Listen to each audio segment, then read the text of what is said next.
ও খালা, এই যে পানির বোতল কিনলাম এই সময় কি আমার 200 টাকা এইখানে পড়ছে? দেখছেন নি আপনি? না রে বাবা, আমি তো দেখি নাই। তোর 200 টাকা কই হারাইলে? কখন পড়ছে কিছু মনে আছে? এই তো মাত্র বোতল নিয়ে টেহা বাইর করার সময় পড়ে গেছে মনে হয়। তাইলে আশেপাশে একটু খুঁজা দেখ না, অন্য কোথাও পড়ছে কিনা। সব জায়গায় খুঁজে দেখছি খালা, কোথাও নাই। এই টেহাটি আমার দাদা 1 মাস ধইরা ভাঙরি টোকায় আমারে দিছিল। পুরা মাসের চলার খরচ আছিল এইটা। আরে ও পেচ্ছি, আর খোঁজাখুঁজি করন লাগবো না। এই যে দেখ, এক কাস্টমার একটু আগে 200 টাকা পাইয়া আমার কাছে দিয়া গেছে।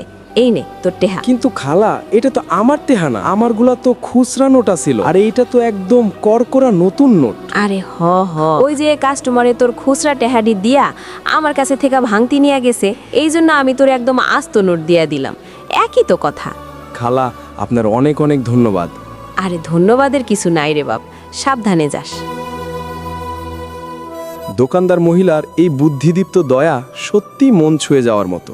হে আল্লাহ, এই জান্নাতি পাথর দেখে যে শেয়ার করে দেবে তাকে মরার আগে একবার হলেও মক্কা হজ করার তৌফিক দান করুন। আর কমেন্টে তারা যেন আমিন লিখে যায়।